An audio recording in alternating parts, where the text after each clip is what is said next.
Okay, we'll call the meeting to order for the City of Saratoga Springs, Tuesday, February 2nd, 2021 at 6 p.m.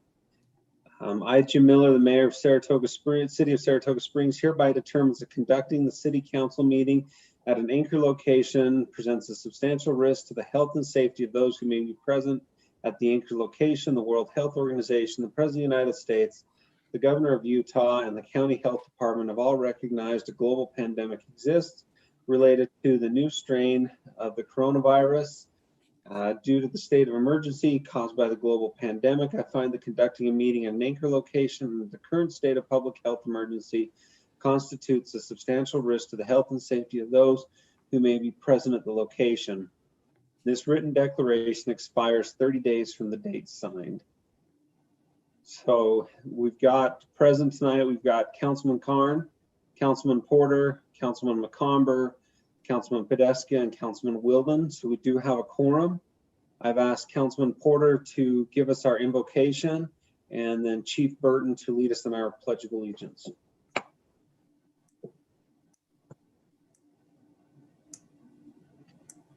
Our Heavenly Father, we're grateful for this opportunity for us to gather together and conduct the business of our city this evening, and we ask Thee to please guide us and bless us with the discernment to make decisions that are in the best interest of the citizens of Saratoga Springs now and in the future. We ask that You will pour out a blessing upon those that are combating the coronavirus, the first responders and the frontline healthcare workers. Bless them in their work as they strive to administer the vaccine quickly and effectively. We ask Thee to also please watch over our first responders, our police and fire officers, that they will be protected as they go about their work protecting the citizens of our city. We also ask Thee to please bless the men and women of the U.S. Armed Forces, freedoms overseas. And we say these things in the name of Thy Son, Jesus Christ. Amen.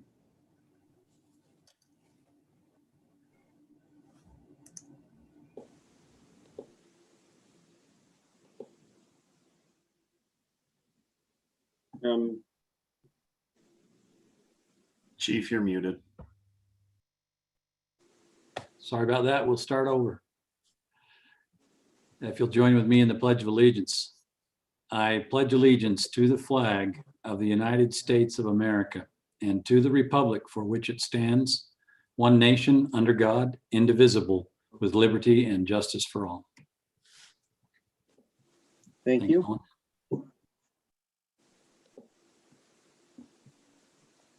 Okay, time has been set aside for public input, for the public to express ideas, concerns, and comments for subject matter not listed on the agenda. Please be respectful in your comments. Please avoid repetitive comments. Owen, do we have anybody here?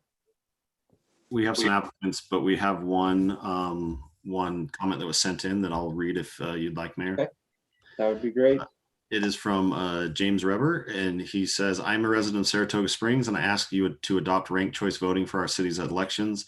Ranked choice voting is powerful because it allows voters a greater ability to support candidates who share their political vision.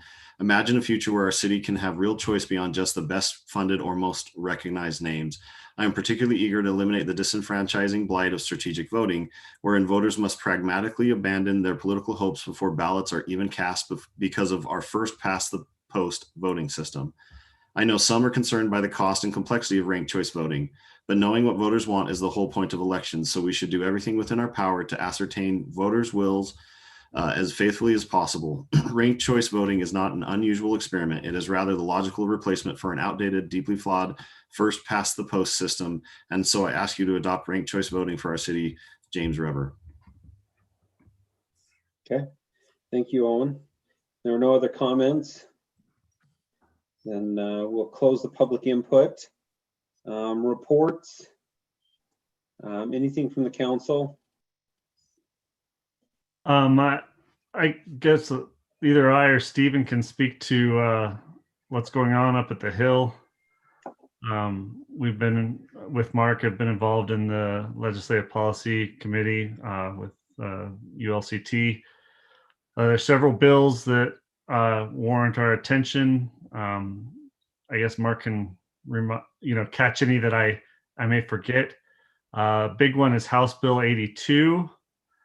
That's the remind me. I'm if I get it wrong, Mark, remind me if I get the number wrong with the wrong bill. But this one would basically require cities to allow auxiliary dwelling units in all single-family residential zones. It has the language is somewhat in flux, but it has a lot of prohibitions on any regulating of mitigating. So we wouldn't be able to regulate parking. We wouldn't be able to regulate size or the number of persons that could live in the accessory dwelling units. It basically just creates a free-for-all. That one is of concern, I think, to our city, just because we've planned, ADUs to be in places where they have the necessary amenities in order to accommodate them, rather than putting them in every single zone in our city. And then there's some other ones that are on the horizon. Mark, are there any others that you think warrant the attention of the entire council? If it's okay, I can tackle it at my report, or I can handle it now, Mayor. That's fine too. But You want to tackle it now? Stephen and I have been trying to They've been represent busy. us well on LPC. So No, they've been busy and they're doing great. There's one that was HB 98, which was local government building regulation amendments. And this bill was basically going to make it so that the developers could hire their own building inspectors, and basically they could opt out of a plan review and engage a licensed building inspector to review their plans. We don't think that that's necessarily going to have legs at this point, but it prohibits a municipality from adopting building design elements, which includes material, roof structure, location design of windows, doors, layouts, minimum square footage, landscaping, minimum dimensions, et cetera. So that one's one bill. There's two outdoor advertising bills. One of them is not as bad. Senate Bill 144 is pretty bad. In essence, what it would do is it would claw back the restriction that we put on Mountain View Corridor or Foothill Boulevard. If you recall, part of UDOT getting that land was contingent upon them not being able to put billboards on it. Senate Bill 144 would probably crank that back and make it so that billboards would be an allowed use in that area. And so we're a little bit concerned about that one potentially. The RDA or the ADU bill has concern because in actuality, what it would mean is literally any home in any of our current neighborhoods could now all of a sudden basically become a duplex. Now it does have triggers that would require owner occupied, which we think is, if it's going to go that direction, we think that that's the right way to require. But you can only imagine how our residents would likely respond if all of a sudden, it became a city full of duplex housing, given our concerns on density. There's one other bill that hasn't been released yet, and we can talk about this at a later time, but Chris Karn, I believe, he was at a Utah Lake Commission a couple weeks ago, and basically it's to create a Utah Lake Authority. And I've spoken with a few of you about the details of it, and Councilmember Karn can speak firsthand from the presentation he received, but I'll be reaching out to a few of you and following up with kind of the full details on that one. That one has a lot of concerns for us. In essence, it would create the first half mile from the Utah high water line, and basically anything half mile within our city limits would now become part of a new taxing area. And any growth that happens, whether you raise property tax rates or whether we receive new growth in those areas, 100% or not 100, 75% of the tax increment that would be generated would automatically go to that taxing entity, and we would only retain 25% of the potential growth. So we represent $800 million worth of the assessed value around the entire lake of approximately $1.7 billion. So we're almost 50% of the entire value just in our city alone. So it's pretty insidious.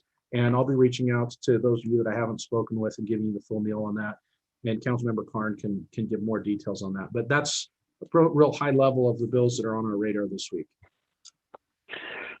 So, Councilman McComber, I saw you shake your head, and I don't disagree with you. Essentially what the bill is going to do is take the Utah Lake Commission, and it would cease to exist, that 21-member commission, and go to an 11-person Utah Lake Authority board. Probably best to, because it's still early, we just got a copy of the bill a couple of days ago to handle these as one-offs. But as far as report here is we're aware of the potential bill for this session, and we are working on a plan to respond. And I think Mark will reach out to a few of you individually.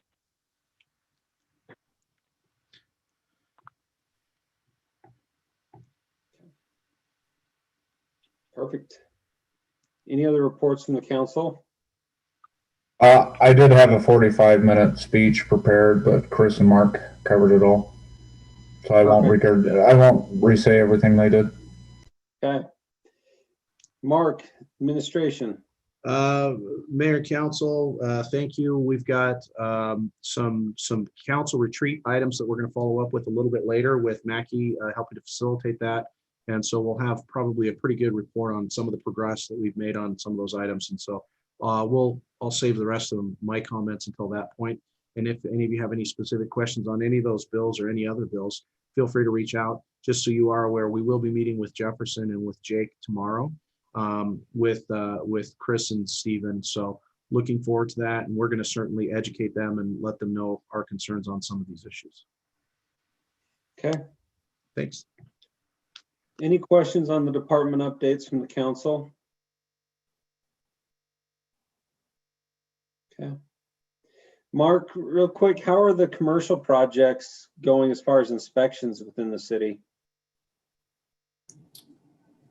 That would be Mark Chesley, not Mark. Yes. They're going good. We're certainly keeping up with any requests or needs that we have. The contractors that we've got working on all of the commercial projects are real efficient in what they do, and things are going real well. Perfect. Okay, thank you. Thank you to all the different departments that are keeping things moving right now. We'll go on to business items. The election of the mayor pro tem.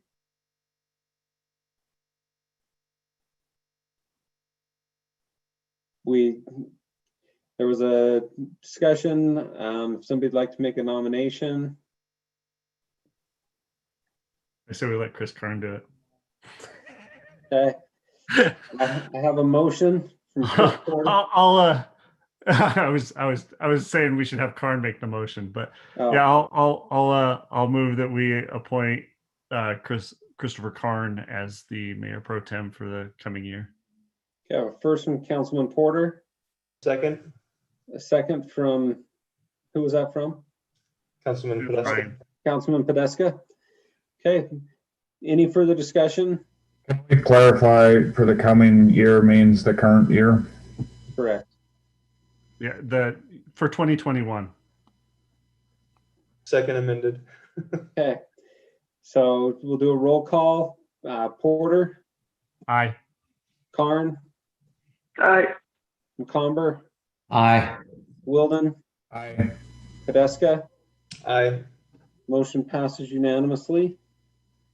We have the consolidated fee schedule amendment, library fees and fines, resolution R21-8. Hi, council. This is just a request to increase our overdue fines specifically so that we can begin checking out Chromebooks. With COVID, of course, the use of equipment in the library is not possible while maintaining 6 feet of social distance. But we do have the Chromebooks available. I've worked with the board and we've revised the circulation and service policy to add those as a checkoutable item. However, we feel like a $5 a day overdue fee for those being late is reasonable. So we're coming to you guys before we adopt any changes to the policies. Okay. Any questions from the council? How many of those do we have? 10. Is there in the fee schedule? I didn't see. Is there a replacement if they lose it fee? What's that? Yeah. It's the current replacement cost. Okay. Okay. If there's no other questions, I'll entertain a motion. Move to approve business item 1, consolidated fee schedule amended, library fees and fines, resolution R 21-8 dated today. I have a first from Councilman Carn, Second. a second from Councilman Wilden. Any further discussion? Tedesca, Aye. Porter, Aye. McComber, Aye. Carn, Aye. Wilden. Aye. Motion passes unanimously. Thank you, Melissa. Thank you. We've got business item 3, the North Shore Ag Protection Removal. All right, excuse me, Mayor and Council. This is a request from D.R. Horton. This is the property that you can see in the aerial photo there at the screen. This is the property that sits in front of Public Works, and to the west, they are requesting at the Ag Protection. Get my screen to move here. Okay, parcel number there, it's 26 acres. Again, it's the property you see there in the blue. This will be involved in a future land trade with the city. The initial agricultural protection was approved by the town council on February 10th in the year 2000. It is not part of a large area, so this is the only ag protection that this is tied to. And based on city code, the council shall grant the request to remove the protection area. There's really not a whole lot of other stipulations or anything. It just, the code does say you shall grant that request. And again, that will be for a future land trade with the city. And of course, the recommendation is to approve, consider the proposal, then recommend to approve the removal of the ag protection area. Okay. Any questions? Doesn't sound like we have much say in it, even if we did. Okay. Does it change the value of the land so that when there's the trade is that why the big push for this? I'm just curious why. Like, what is the removal of the ag now versus when the trade is happening? Well, the ag protection obviously would prevent any development of the property right now. If we're going based on valuation or current use of, I would suspect the appraisers would do that based on the current zone or the highest and best use. As far as land values, I'm not as educated on land values as some others. Mark may be able to jump in here and answer that question. Because if it's a required ag use, then it has a lower value. Does this now increase the value of this land so that when we're trading it, it gives us more value, or what is the impact there? We were zoning right now is mixed residential and agriculture. So that's the zones that exist on the property now. And Councilmember McComber, we were doing a land trade for basically some land, instead of it being on the west side of the Public Works building, we're going to be trading for some of the property on the north part of our property for that acreage that we've got out there by the Public Workshop. So we were going for, land for land or acre for acre exchanges with them on that. That was our agreement. Okay. Chris, correct me if I'm wrong. No, that's correct. And the reason for the request at this point in time is we have started development on the lower southern portion of this that isn't involved in the trade. And we need a grading permit and would like to proceed with filling that so we can get out of the floodplain. Gotcha. Councilman McComber, the status of property being in an ag protection zone has no effect on the assessed value. The county assessor's office looks at the current use, and with or without that protection, they can or cannot assess that as greenbelt status. So it really doesn't make any difference that way. Okay. An ag protection area protects the property owners from basically nuisance claims filed by other people against them. Yeah. That's the reason shooting, why shooting and the equipment noise and stuff. Yeah. Okay. Thank you for that clarification, Kevin. No problem. Having worked for counties for 4 or 5 years, I know I'm aware of that. So no problem. Thank you. Okay, if there's no other questions, I'll entertain a motion. I'll move that we approve business item 3 as stated on the agenda, including staff findings. I have a first from Councilman I'll Willen. second. I have a second from Councilman Porter. Any further Podeska. discussion? That was Podeska. Oh, Podeska, you're sounding like Porter tonight, Podeska. Sorry, do I need to go higher in my voice? Yep. Or? Yes. Start off more with a me. Okay. So I have a first from Councilman Wilden, a second from Councilman Podeska. Any further discussion? Wilden, Aye. McComber, Aye. Porter, Aye. Podeska, Aye. Karn. All right. Motion passes unanimously.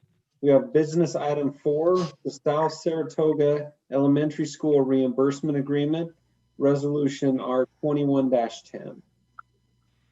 Mayor and council, engineering was informed by the school district that their attorneys, their in-house attorneys had some things they wanted to negotiate with that contract. So we're just asking you to table that for now. Okay. So made. I have a first from Councilman Second. McComber, second from Councilman Karn. Any further discussion? Porter, Aye. Podeska, Aye. Karn, All right. Wilden, Aye. McComber. Aye. Motion carries. We have business item 5, the North Shore Lift Station Reimbursement Agreement, continued from our January 19th meeting. Real quick, Mark, I appreciate staff. Chriselle, I appreciate your team working with our staff to come to an amenable solution for both parties, and your willingness to work with the city on your part is appreciated also. Is this yours, Mark? Technically it would have been Gordon, but he's unable to be with us tonight. Yeah, no, we're ready to go. Mayor and council, we appreciate the time and we appreciate working with Chriselle on this. Okay, any questions on it? I just want to point out that when we have the appropriate time or the necessary time, we can do it right the first time and we won't have, so again, this just reiterates when we bring last minute things to the council, it can create confusion, frustration, irritation. And so I appreciate everyone working on this so that, and let's keep this in mind in the future. We'll push back. I'm actually ready to just push back on anybody that comes in after the deadlines, after our Thursday packets given to us, so that we don't have to deal with this in the future. Because we spent 45 minutes, an hour last time harping on this. And then today, because it's done right, we'll do it in less than a minute. Okay, I will entertain a motion. Motion to approve business item 5 is listed on the agenda with any staff findings and conditions. I have a first from Councilman Porter. I'll second. I have a second from Councilman Podeska. Any further comments? Councilman Karn, All right. Wilden, Aye. McComber, Aye. Porter, Aye. Podeska. Aye. Motion carries unanimously. Thank you. Thank you. Thank you, Chriselle, and your team for working with us on the lift station. And I don't see Jeremy on here, but Public Works also, Mark. Yep. So, I have business item 6, Personnel Policies and Procedures Manual Amendment, Ordinance 21-3. You mean the beast? Hello, Mayor and Council. So this is just, well, not just, but this is a amendment that we made to the personnel and policies that has not been updated since December 2017, so before that I was here. We just went through the personnel policy. It actually took us quite a bit of time to go through and update policies to be lined up with state and federal laws and procedures that have changed, as well as update some of the policies to meet what we are doing either in practice or that we wanted to bring, or any concerns that were of issues. So there's quite a few changes. Hopefully you had some time to go through them. And if you have any questions, I'm happy to answer them. Any questions from the Well, council? it's 161 pages. I did try and go through this. Is there anything specific that we should look at? We did add the the police step plan in there that we had, that was approved previously. So we did add it to the total personnel policy book. There are different sections that we did change a little bit. The workers' comp with the STM, we've had some workers' comp issues where STM, with our STM policy, you have to have 24 days of PTO before you can use the STM. But since Laura, let me stop you real quick. Yeah. STM stands for short-term medical, and it's 24 hours, not 24 days. Oh, sorry, did I say days? Sorry. Yes, we It's require 24 a long days. time, yeah. Sorry, I meant Got that broken 24, foot 3 still days, fit, 24 right? hours. Thank you. Thanks for. I thought it stood for short-term memory, and so that could kind of work for the 24-hour, 24-day. Yeah, sorry. So, but with workers' comp, we have suspended because it expires 1 year. So we expired that instead of having them redo the PTO for 24 hours. We went ahead and let them do that for 2 years if it's an ongoing claim. So that's something that was brought up to us by employees. Other than that, a lot of it is just aligning with federal or state code or regulation or laws that have come to throughout the last 2 years, and just making sure our procedures match what we are doing in practice. So. Well, my only comment here, this was a ton of work. I appreciate all this work.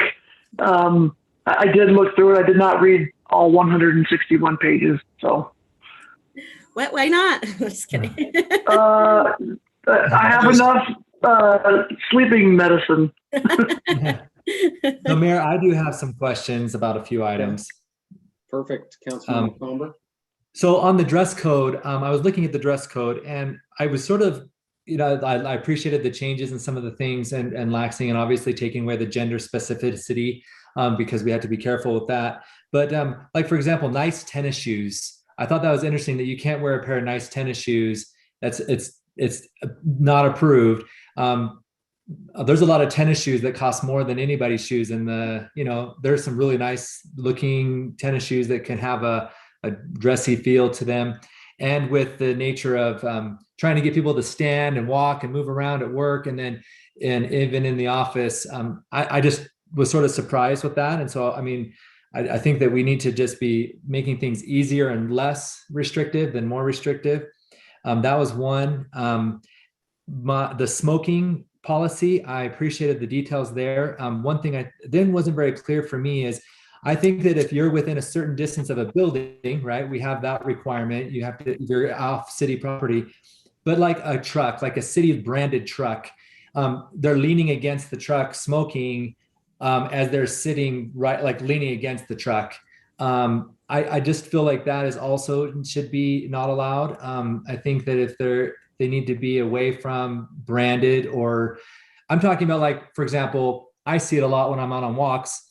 The individuals who are working the pumps, the different sewage pumps, right? Because I'm along the lakefront trail and things. Chris, you maybe have seen the same thing, but they'll be smoking while working, even like they're walking around looking at things and they're smoking. And so that for sure should be out against the rules. I personally think they shouldn't even be able to smoke while next to a vehicle. Because one, it's expensive for us. We should be doing everything to help them stop smoking because of the insurance reason. There's lots of programs. We have cessation programs as a city. My work actually charges a premium. You have to pay extra in terms of your premium, your monthly premium if you're a smoker, and you have to get your doctor to approve that you're a non-smoker. So I'm not sure if we have that in the policy, but I think that we need to be doing everything in our power to get and help these employees stop smoking. And so if we put something like that in place, if they're in a cessation plan, they actually can avoid that extra premium. So something to consider, looking at, in a way, it's a financial incentive for people to quit smoking. We already have that, Michael, with our healthcare provider, so we already incentivize that. But do we penalize them in their premium, their monthly premium, if they're not quitting smoking, if they're just refusing to quit smoking? No, we don't penalize them, but we do pay a higher premium, and it's legal. It's federally legal to do that. It's not a protected. Smoking is not a protected class. And so I think that we need to do, because by doing that, then that encourages them to do the cessation programs. Because well, I just was surprised with how many city workers I've seen smoking by their vehicles. Another thing is when I was looking at, it was in the 50s, the pages in the 50s, all the stuff around software review, pornography review. And then it just made me trigger. I was like, okay, cell phone usage in the 70s and all these different questions. And it says that the city manager can review, the city manager. Is there anywhere in the document that says you, Laura, as the HR director, oversee the city manager? That I don't. For those things, or cell phone usage, Right. Pornography usage, not more like I'm saying Mark's doing that, but just this is a policy, right? Mhm. Software review, whether they're abusing or using it for personal use or whatever. Like he's reviewed, it says in the whole thing, city manager, but you should be the one who is the oversight for the city manager. If there's any policy that if he's breaking any of the policies, because you can't self-regulate. So I think that maybe if we put a clause near the beginning that says any issue that the city manager would then be over for an oversight of the city manager as would be the HR director, something along those lines, because right now it's written as he's a dictator and he can do all those things and that would never impact him, right? I mean, the way it's written. So if we could look at that. And then the moving violations section on page 67, is there a time limit, like in the last 5 years, 8 years, or is it for their entire life? Because that could be seen as discriminatory against seniors because they've had a longer time driving. And so maybe they've had accidents or tickets, but it was 20 years ago. So is there a time frame on that? Yes, I believe it's in the last 8 years is what they look for. And most of it is governed by our insurance with the trust. Yeah. And So they it said last 8 years. I didn't see that in the table, but maybe I just missed it. Yeah, it might not have made it It's very clear in there. Yes. Mark, can you hear me? It's actually in the very first paragraph under the driver qualification policy. We look at the I was looking at the last 5 table. years. For 5 years. Okay. Yeah. Oh, 5 years. And I was looking at the table and reading all the table, and I went back to see, and I just missed that in the paragraph. So thanks. I'm glad that it's there. I see it now. 5 years. Okay.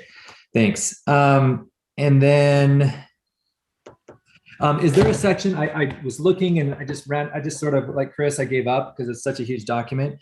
For someone who leaves the city for employment voluntarily, there's no disciplinary, there's nothing that we have to worry about. And they decide later on a different job comes available. Maybe it's, they want to come back to the city. Is there a policy written in there, the time frame that they get to start accruing back at they get to combine both number of years for their PTO accrual? Or I just couldn't find anything about that. Let me take a look. I thought there was something in there about that. And if so, I think it should be longer than 1 year. I think we want to encourage people to not job hop. So if someone's even gone for 2 or 3 years, they should be able to come back to the city and keep accruing. Let's say they work here 5 years and left somewhere, and then we decided we want to hire them back. I don't think that they should be penalized for coming back to the city of Saratoga Springs. We should encourage that behavior. And if anything, a lot of the other policies allow Mark or whoever the city manager is to waive different things like the trial periods and all that. If he could even waive that and say, hey, great employee who we're so glad is wanting to come back to work for us, you're going to be able to accrue your PTO combining both your years before and then now. Okay. We have an individual coming back right now, and that's what made me think about it. And I want to make sure that it's not punitive. It's encouraging and it's rewarding and it's exciting that they're coming back to work for the city. Yes, we have allowed that provision before. If it's clearly stated in the policy, I'll have to double check, but I do know the city manager does have discretion to allow that. And we have used that with rehires. Okay. As long as he has the discretion, I'm not worried about it now, but in the future, in future updates, if there is a time limit, if it's like 1 year or whatever, I would encourage us to move that to maybe 3 or even 5 years, so that we don't have to use Mark as the, waiver or whatever. But then it also can help people who are leaving and they think, hey, if I come back here, it would be a good thing, and it keeps that door open. That's my list. Thank you, Mayor. Okay, thank you. Any other comments? Okay. I just had one. Document. Apparently more of us read it and looked through it. Councilman Wilden? No, I just noticed I don't necessarily have a concern with this, but all throughout the document where it says the city manager or designee, that's designee is consistently striked out. And I understand that, but what if they're in the case, Mark, where you're unavailable on your anniversary or something like that for a week and Owen's acting city manager? Is that going to cause a problem? Or Kevin, if do you there's wanna explain why you struck designee? So we talked about this, Mark. What happened is we have a definition in the beginning where it says if the city manager is referred to, it means the city manager or designee. And then there's instances in the policy where it says, it specifies that only the city manager can make that decision. And it just reads better that way. So so it's not, I counted like 300 or 400 instances of designee in the policy. So it just seems better to simplify it, have a definition for the city manager that allows the city manager to delegate that responsibility to a person. And then, like I said, the times where only the city manager can make the decision, it's spelled out in the policy. So for example, the issue that Michael brought up of my usage of, say, computers and things, that's governed and taken care of by the IT department. So there is a second eye in that particular case. But to Kevin's point, we're trying to delegate that as appropriate, wherever we can. okay, that sounds good. I just didn't want Owen to be put in a position and violate policy if we can't get a hold of you, and it's something that needed to be done. Yep. Perfect. Okay, I'll entertain the motion.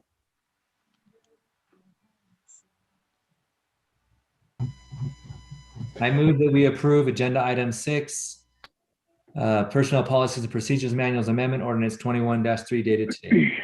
I'll second. First from Councilman McComber, a second from Councilman Porter. Any further discussion? Councilman Wilden? Aye. Karn? Aye. McComber? Aye. Tedesca? Aye. Porter? Aye. Motion passes unanimously. Business item 7, ranking and prioritization of goals. Mayor and Council, thanks. I'm gonna turn this over to Owen and Becky and Dan to kind of help tag team us going through this. And once they get through the first part, I'll follow up with kind of the 5-year list that we've been compiling for you that we'll then ask you to rank based on this conversation. So with that, Mackie, Dan, Owen, it's perfect. Owen, can I just jump in? Go right ahead. Sweet. I was about to quote Star Wars. You talk first, or I talk first. So thank you, everybody. It's great to be with you all again. So following up from the conversation we had a few weeks ago, we've been meeting frequently with Mark and Owen and building out that priority list for 2021. And you should have all received an email from Owen with the draft criteria by which we are hoping that you all can, that staff can use to rank which of those capital projects that were deemed priorities should be ranked first, second, third, fourth, etc. So as a prerequisite to identifying which capital projects are in fact the priorities is building out the fiscal priority list. That was something that Councilmember Wilden brought up in our meeting. Did I just butcher your last name? That's fine.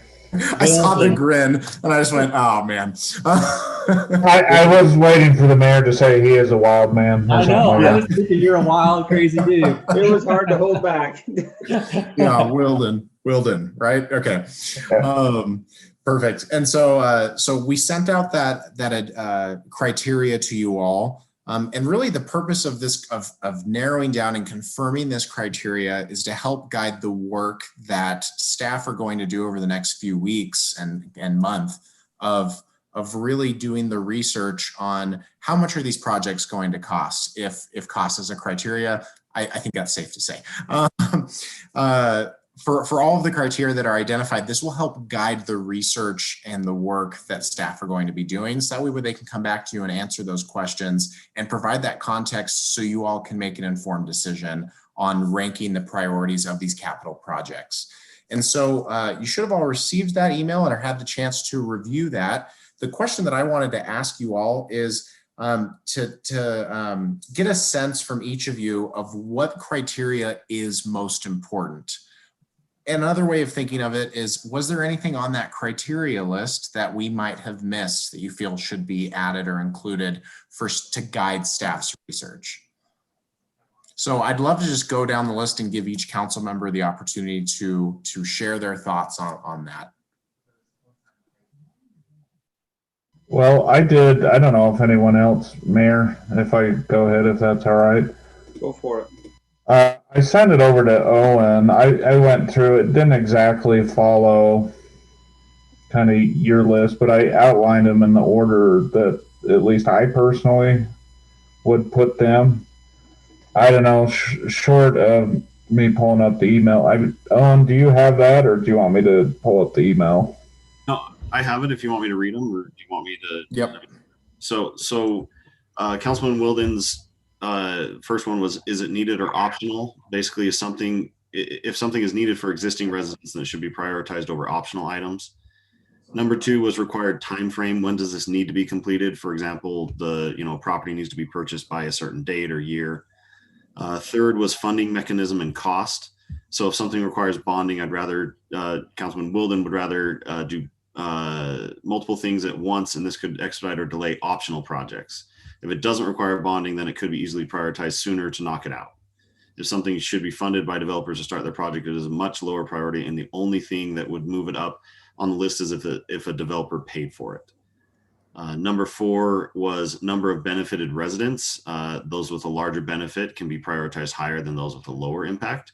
And then number 5 was the consistency with the strategic plan, which, just as a side note, we'll be bringing back to you on the 16th of February. Thanks, Owen. I couldn't find my list. No worries. Yeah, I had it ready just in case. And I had forwarded on to Mackie as well. Yeah. We just didn't know if you wanted to present it or not. I really like that list, Stephen. Mayor, can I go ahead and go next? Go for it. Yeah, jump in.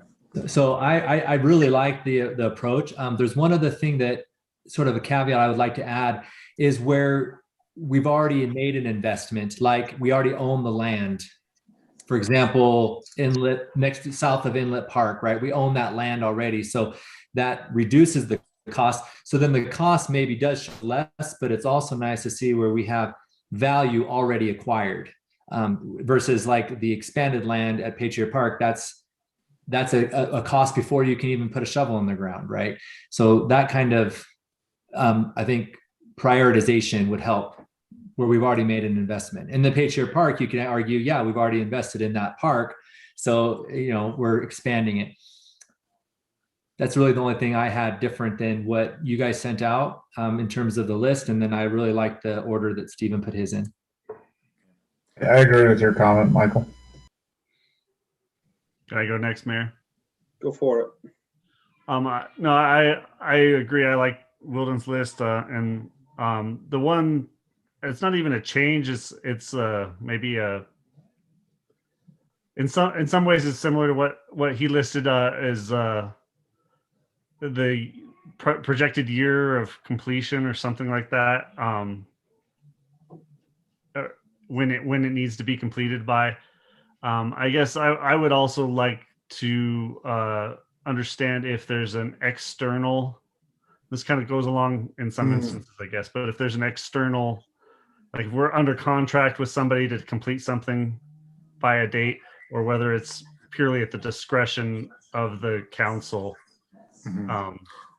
So who else whether we finish it by that date, we can set an arbitrary date for, when we want to have Patriot Park built out, but we have a contract that says if we're going to buy the land, we have to buy it by such and such a date, or there's a grant attached to it from the county. Or Fox Hollow, by a we certain have to date. build it, we'll start building by a certain date when the builder provides. I like that. That's a good one. Mhm. So, That- Councilmember that- Porter, just let so I me can know whether it's just our choice or whether it's something that we're contractually obligated to. Yeah. How much control does the city have as in terms of a final say on the project, or if there's an external factor? Or at least the timeline. How much say does the city have as far as timeline? Yeah, that's great. So clarification, so I understand. So Councilmember Porter, you're suggesting as part of the timeframe discussion, it factors in the external drivers that are part of that, or is it a separate item? It could be part of it, or it could be separate. I don't, I'm just looking for, we could have the timeline as a one column, and on a separate column, just say, are there external agreements that, that are affected, that affect the timeline or something like that. It could just be a yes, no. Perfect. Thank you. Any other thoughts? I just had one clarifying question. In Wilden's list, did it talk about projects that would be approved for grants? Grants was not mentioned on there, but the funding mechanism was.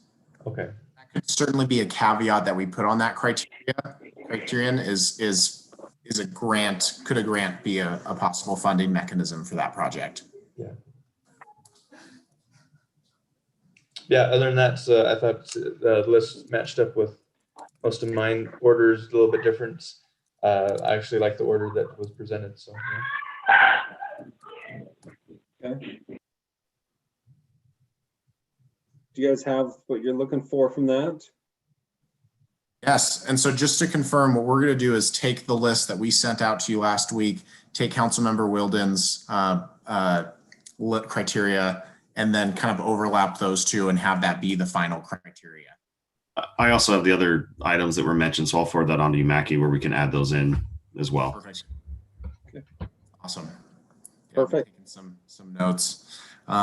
Perfect. As far as I mean, what next steps will look like, once this criteria is fully built out, then it's just going to guide what the city's efforts are in terms of evaluating those respective capital projects and the options, the various potential scopes for those projects. If it's the example we used in the retreat a couple weeks ago is for the hot springs. Is there a minimum project that gets the job done? Is there a more expansive project, et cetera? So that is going to be part of what's coming back. But is just so for my understanding, so we're giving you these kind of criteria that we're hoping you'll rank these things by or take into account as you're looking at the projects.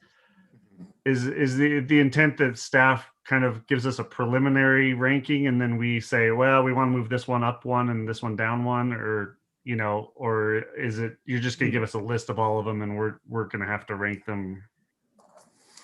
Does council have a preference, I guess, is what I would ask. Is we could give a preliminary ranking. We had been planning on using this criteria in order to get all of the information so that you can rank it as you based on the criteria. So we had the information for you available. So it was easier to rank, but okay, if you want that's fine. But so your plan is not to provide a preliminary ranking and just leave that to the council. But with the criteria and how they scored, I think that would be good to know. Maybe put them in alphabetical order or whatever. And are you going to use like a Survey Monkey type thing like we've done in the past where you can go and rank them? Yeah, we haven't gotten that far, but yeah, we'll do something that's easy for you to rank them and get going. And so, yeah, we're open. If you want us to take a preliminary stab, we just figured council wanted to, we didn't want it to seem like we were trying to set a priority. But to your point, if you want us to maybe say, here's how it scored against the different criteria, we could come up with the scoring technique that could help you guide you in that as well. That would be helpful. I mean, but I like the idea of, us just listing what information we want, and you can tell us, how each of them score on that, but then just giving us, a blank slate to work with. If I could, and this is more for illustrative example, what we have been working on, I'm going to share a screen here. What we have been working on is basically a metrics, if you would, of all of the items that we have listed in the long term. Now, granted, this is just a first blush, and certainly, you know, what we were trying to do was basically go through and identify all the things that you had identified as a council. We've tried to put project costs to them. And what we've tried to do is say, okay, what funding sources are available, funding mechanisms. And then we'll give this to you before we do the ranking exercise itself. But like, for example, we've tried to create project milestones. So for example, if there was a Patriot Park phase to Patriot Park. So phase 2 would be the land acquisition. And then what we would do is over here, we'd talk about, you know, what are the steps that we need to take to do that. And so we'll provide that to you. We're trying to give you as much information as you need. So we'll go back and look at this based on your comments tonight. If we need to add some fields, we'll try and fill those fields in for you so that as we go through the process, you all can have just that information right at your fingertips with, you know, some conceptual stuff. And this is level conceptual stuff, but we're trying to give you guys kind of a vision of the phases that we would anticipate with some of these types of projects. Hey, Mark, just an observation. As you were showing that list, I saw things on there that are already funded and in progress. Do we want to have those on there, or have this just be future capital projects? I would say those things that we're working on, I'd like to know if that's still your priority. Like, for example, you know, Connected Trails, that's on there. Yeah, well, we have a portion of the trails funded. The question is there a larger study and a second phase for trails? So, for example, okay, you know, one of the goals was, I believe it was titled Community or Finished Trail System. Well, does that mean we finish the Lakefront Trail with pavement? Does it mean that we finish Redwood Road Trail segments? Or are we talking about the complete built out trail network? So I think it lends itself to some phasing discussions. And for you as a council to prioritize those various phasings would be very helpful for us. Here, well, along those lines, I have another question, I guess. It's like, when we're doing our ranking and our prioritization, are we going to break out those different phases? Because, like, I mean, maybe I feel like, you know, land acquisition at Patriot Park is extremely important, but, you know, maybe building the fields and putting in extra lights is much lower than some other project that I would like, you know, I'd like to see part of the Patriot Park tackled, but then I would rather see other things kind of in between that and the next and phase 4 of Patriot Park. So we can include with those questions, if we've got phasing elements, we can include a phasing piece of it as well. And really the question is what level of phasing do you want to see us accomplish in this time period? And so then you could choose phase 1, phase 2, phase 3 on out or something like that. That makes sense.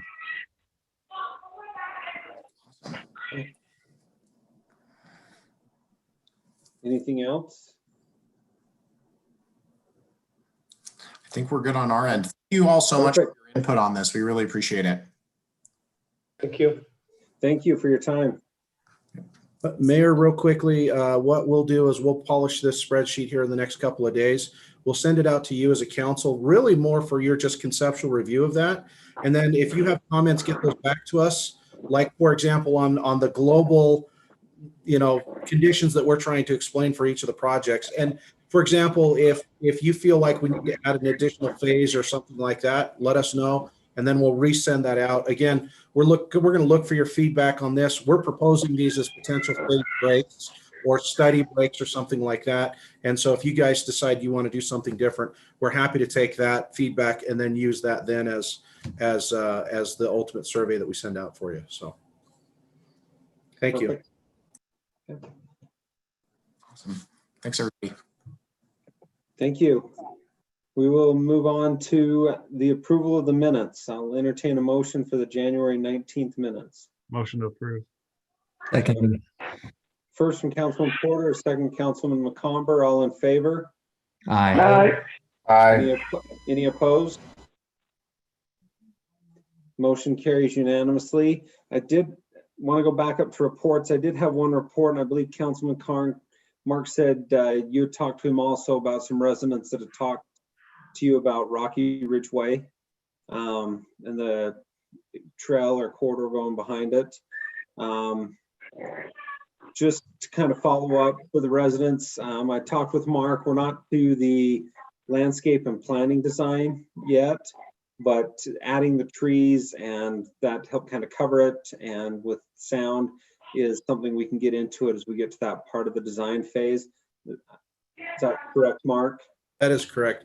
We'll get a first review of the plan design for Foothill at 30%, then again at 60%, and somewhere probably 60% or later is when we'll really start to get into those landscape plans. But we'll make sure and address that issue with lots of treatment. So it could be yeah. This was specific to the area adjacent to the triangle that is part of Fitness Park.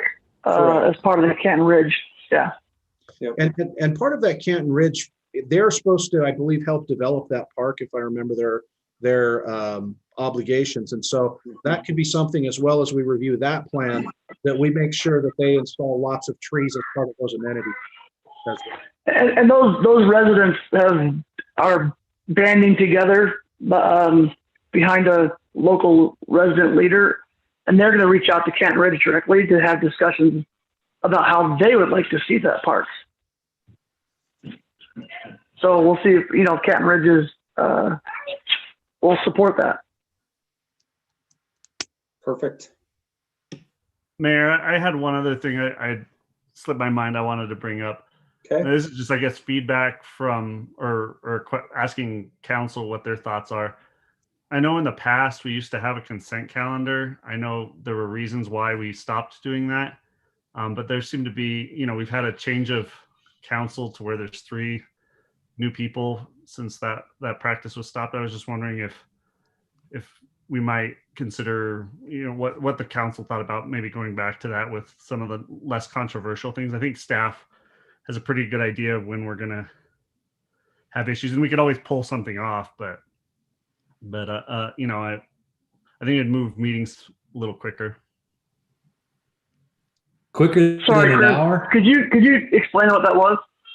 Basically, there's a list of items that are, that would be just approvals that we would vote on all together in one lump at the beginning of the meeting instead of having Consent calendar.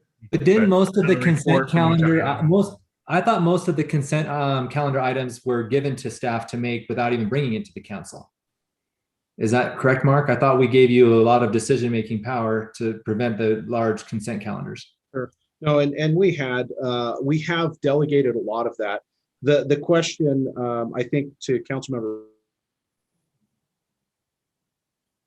You froze, Mark. Or I froze. Lost you, Mark.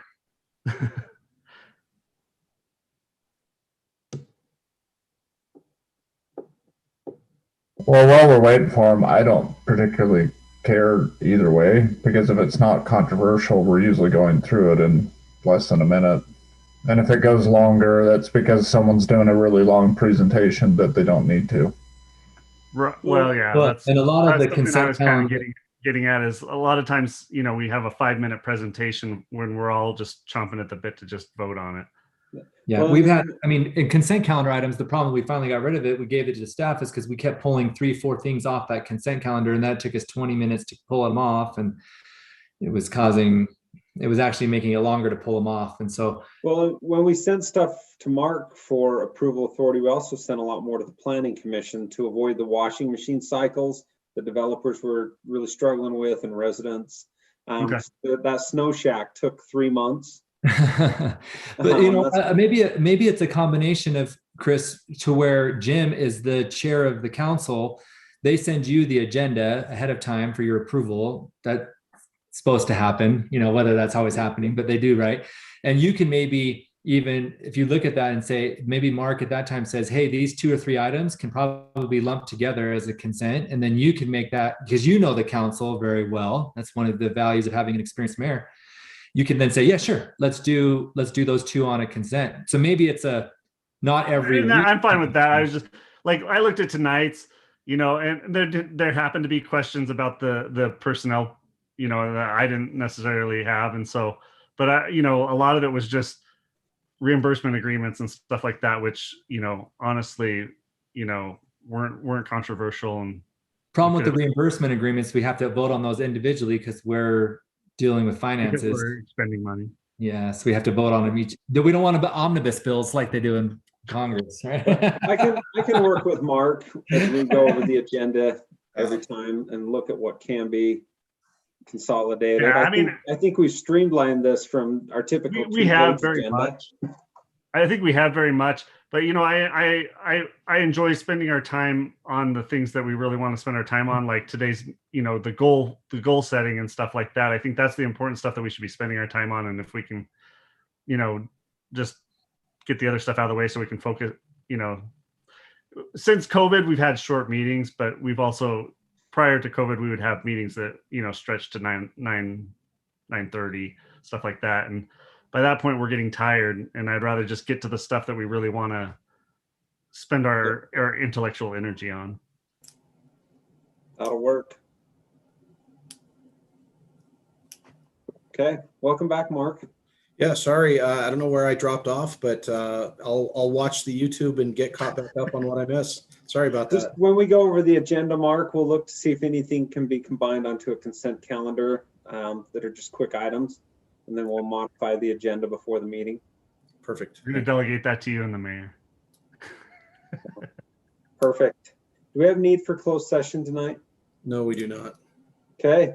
With that and Michael's smile, we will adjourn. Yeah. Bye.